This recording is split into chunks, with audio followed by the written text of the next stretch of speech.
warahmatullahi wabarakatuh. Kembali lagi dengan saya di podcastin aja. Baik, kali ini kita kedatangan tamu mahasiswa dari Perguruan Tinggi UIN Alauddin Makassar. Nah, yang pertama ini adalah atas nama Muhammad Arham dan di sampingnya atas nama Salsabila Nurul Faisa. Nah, pembahasan kali ini yaitu menjadi dewasa. Nah, untuk pertanyaan pertama dari saudara Muhammad Arham, apa sih itu dewasa? Baik, kalau menurut saya itu sebelum kita membahas lebih jauh, saya sendiri sebenarnya agak bingung dengan bagaimana cara menjelaskan kedewasaan itu. Apakah kedewasaan ini dilihat dari umur saja atau dari pengalaman? Menurut dan saya tangkap itu, kedewasaan itu apabila mencapai tingkat kecakapan mental dan emosional secara matang. Ya, jadi menurut saya itu kedewasaan apabila kita sudah berada di titik paling atas kecakapan mental dan emosional secara matang. Mungkin itu saja bagi saya. Nah, mengapa Anda katakan tadi umur tidak bisa mengukur kedewasaan kita? Ya, karena sebagaimana yang saya pernah lihat atau yang saya alami, banyak manusia yang di muka bumi ini secara tidak langsung dia masih berumur misalnya belasan tahun. Dia tidak mencapai titik kedewasaannya, tapi semua pengalamannya itu sudah berada di titik paling atas, maksudnya berada di tingkat kedewasaan. Jadi secara langsung tingkat kedewasaan itu bagi saya tidak dilihat dari umur, karena sebagaimana yang saya sudah nonton di film Good View, di dalam film itu dia menceritakan seorang anak yatim piatu yang hidup sendiri. Dia masih kecil, umurnya sekitar 6 tahun.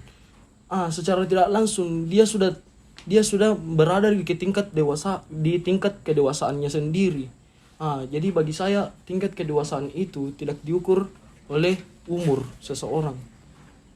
Oh ya, seperti itu. Nah, untuk saudari Salsa nih, adakah standar khusus kedewasaan? Ya, pastinya ada. Dapat dilihat dari seseorang dapat mengontrol emosinya, yang selalu berpikir positif, mandiri. Oh, seperti itu ya. Nah, untuk saudara Muhammad Arham, bagaimana sih cara menyikapi hal-hal yang sulit sesuai dengan pengalaman Anda sendirilah? Kalau untuk cara menyikapinya, mungkin kita tidak terlalu tertekan oleh keadaan dan kita harus menjalani apa yang menjadi masalah untuk kita, baik itu besar atau tidak.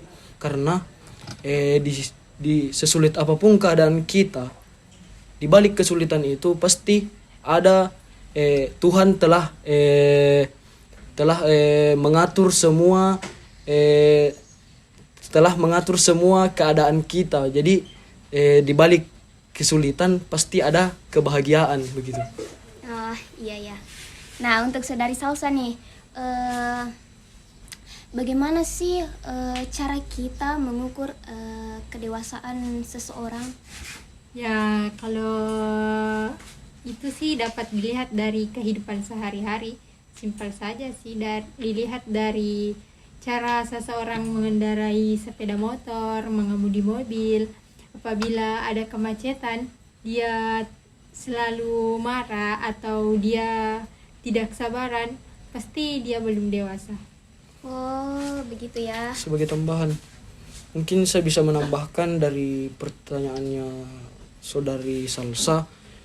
Kalau menurut saya, kalau kita mengukur kedewasaan itu, dewasa tidak dilihat dari umur saja. Banyak orang usia dewasa tapi sifatnya masih kekanak-kanakan. Begitupun sebaliknya.